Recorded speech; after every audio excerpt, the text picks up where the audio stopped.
Hello बच्चों, let's read the question. ABCD is a parallelogram. E and F are the midpoint of ABCD, AB and CD respectively. GH is any line intersecting AD, EF and BC at G, P and H respectively. Prove that GP equal to PH. So first of all हम बात करते हैं हमारे की concept की. So की concept हम क्या यूज करेंगे? की कॉन्सेप्ट हम यूज करेंगे कि if a transversal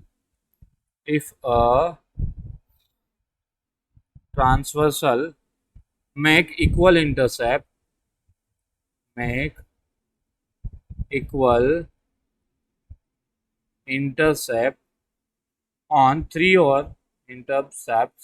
on three or more parallel line then any other transversal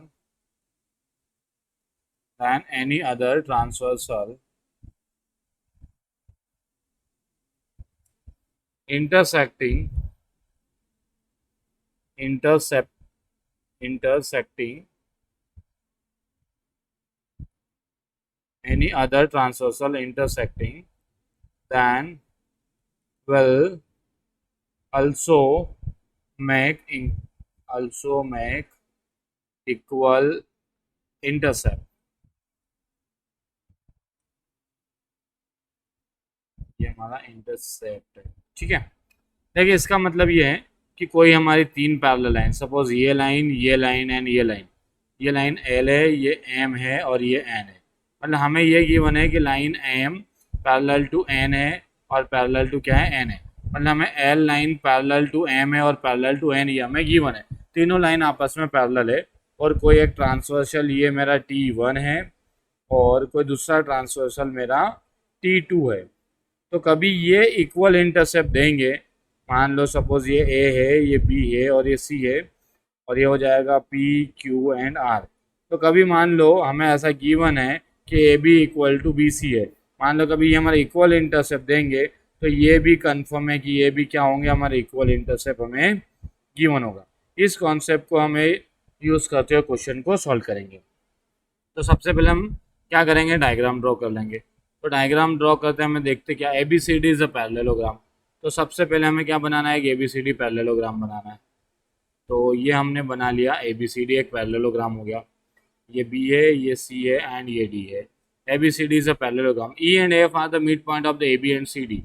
A B का मिड पॉइंट कौन है, ई है, एंड सी डी का मिड पॉइंट कौन हो गया, एफ हो गया. ठीक है. और G H is any line intersecting A D E F and B C. तो पहले तो इस ई एफ को हम क्या करें, ज्वाइन कर लेते हैं. ये हमारा ई एफ हो गया. ठीक है, सॉरी, ये हमारा क्या हो गया, ई एफ हो गया. अब कोई एक लाइन है, ऐसी कोई लाइन है हमारी है जो ए डी को कहाँ पर इंटरसेक्ट कर रहा है, जी पे, एंड ये ई एफ को पी पे इंटरसेक्ट कर रहा है और इसको जी पे इंटरसेक्ट कर रहा है. अब हमें प्रूव ये करके देना है कि हमें ये वाला part G P equal to क्या आ जाए, पी एच आ जाए. ये हमें प्रूव करना है. और हमें ये गिवन है ई मिड पॉइंट है, तो इससे मिड पॉइंट है तो ये पार्ट और ये पार्ट इक्वल होगा. और एफ मिड पॉइंट है सी डी का, तो ये पार्ट और ये पार्ट क्या हो जाएगा, इक्वल हो जाएगा. तो अब हम इसको चलो पहले तो प्रूव करते हैं. जैसे हमें गिवन है कि A B C D is a parallelogram. A B C D is a parallelogram. So A B parallel to C D and A B equal to क्या होगा, सी डी भी होगा. ये हमारी पैरेललोग्राम की प्रॉपर्टीज है कि A B equal to C D. ठीक है. एंड हमें गिवन है जैसे कि E is a mid point of A B. हमें क्या गिवन है कि E is a mid point of A B. ठीक है, ई हमारा मिड पॉइंट है. सो इसलिए क्या हो जाएगा, ए ई इक्वल टू क्या मिल जाएगा हमें, ई बी. तो ई मिड पॉइंट है तो ए इक्वल टू हमें ई बी मिल गया. And similarly F is a mid point of side C D. तो इसलिए क्या मिल जाएगा हमें कि सी एफ इक्वल टू कितना मिल जाएगा हमें, डी एफ मिल जाएगा। हमें ये भी कंफर्म हो गया।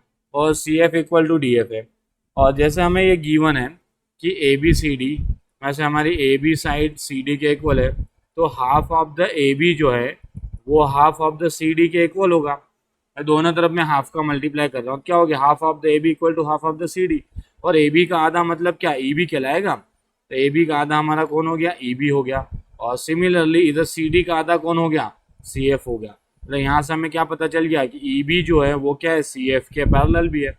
और हमें एक और चीज़ गिवन थी कि ए बी जो है वो पैरेलल किसके हैं, ए बी पैरेलल हमारे सी डी के भी है। तो कंफर्म है कि ये ई बी जो है वो ए बी का ही पार्ट है, और जो सी एफ है वो सी डी का पार्ट है। तो क्या हो जाएगा, तो हमें ई बी पैरेलल टू क्या हो जाएगा, सी एफ भी हो जाएगा।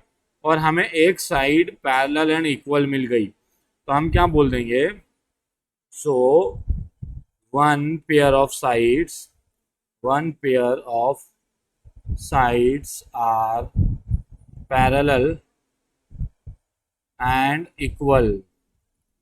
एक साइड कोई भी पेयर, हमें pair, one pair of opposite sides, one pair of opposite sides are parallel and equal.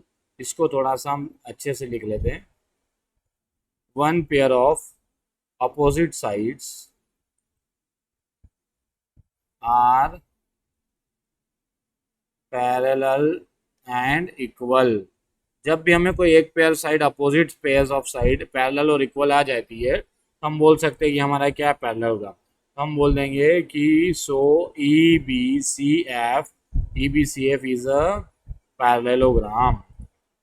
ठीक है, तो हमने देख लिया कि ई बी सी एफ हमारा पैरेललोग्राम हो गया। तो हम बोल सकते हैं कि ई एफ पैरेलल होगा हमारे किसके, ई एफ पैरेलल हो जाएगा किसके, बी सी के पैरेलल हो जाएगा। ठीक है, ई एफ हमें किसके पैरेलल हो गया, बी सी के। सो इस स्टेटमेंट को हम दे देते statement number 1।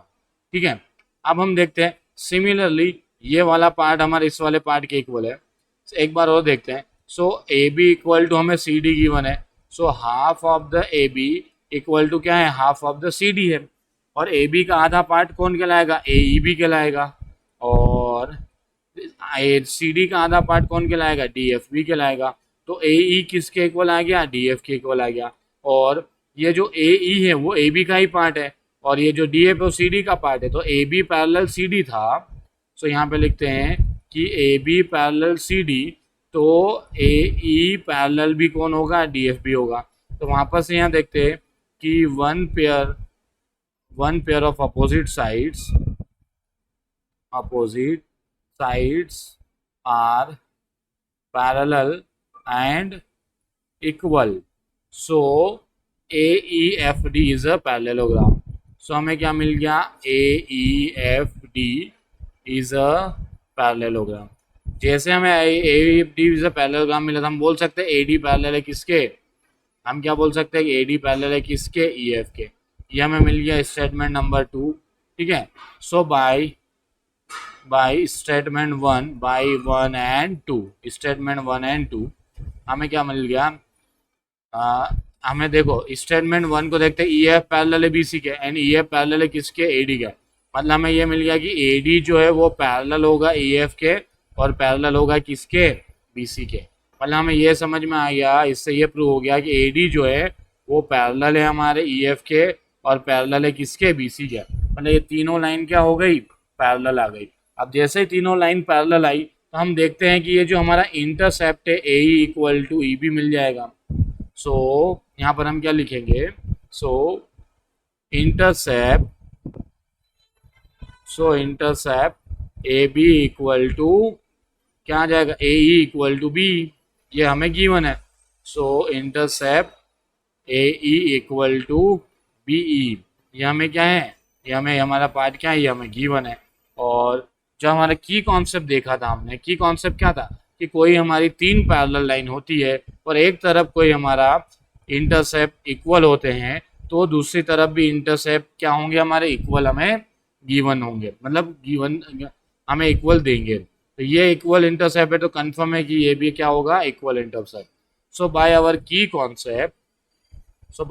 Concept DF is also parallel to DF is equal to CF। And जैसे हम बोल सकते हैं ये भी एक हमारा ट्रांसवर्सल है, ठीक है, तो जीपी और पीएच भी क्या हो जाएगा हमारा equal.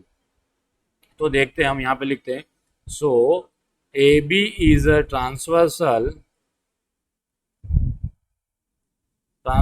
So intercept A E equal to क्या होगा, बी ई होगा। ठीक है, ये स्टेटमेंट को एक बार और लिख दिया। सो बाय आवर को फिर हम देखते हैं कि हमने ये देख लिया, तो फिर सिमिलरली ये हमारा जो जी एच वाला ट्रांसफर जी एच है, ये भी हमारा एक ट्रांसफर है। तो similarly ji H is also transversal, so they give equal intercept, so they give equal intercept, और वो क्या होगा हमारा equal intercept, GP equal to PH, GP equal to PH. और हमें यही प्रूव करके देना था कि जीपी इक्वल टू क्या आ जाए, पीएच आ जाए। देखें ये जीपी इक्वल टू पीएच। सो ये हमारा क्या है कि जब पैरेलल लाइन के एक कोई दूसरा एक ट्रांसवर्सल, ये कॉन्सेप्ट ऐसा है कि हमारी तीन लाइन पैरेलल है और कोई एक ट्रांसवर्सल इक्वल इंटरसेप्ट दे रहा है, तो दूसरा ट्रांसवर्सल भी हमारा क्या होगा, इक्वल इंटरसेप्ट हमें देगा। तो हमें हमारे डायग्राम में ये वाला पार्ट ए ई बी था, ये हमें इक्वल इंटरसेप्ट दे रहा था। तो यहाँ से हमारी लाइन थी ये जी पी एच, तो ये भी हमें इक्वल इंटरसेप्ट देगी। तो इस कॉन्सेप्ट से ये हमारे जी पी इक्वल टू क्या हो गया, पी एच हो गया। So hope you understood it well. Best of luck, thank you.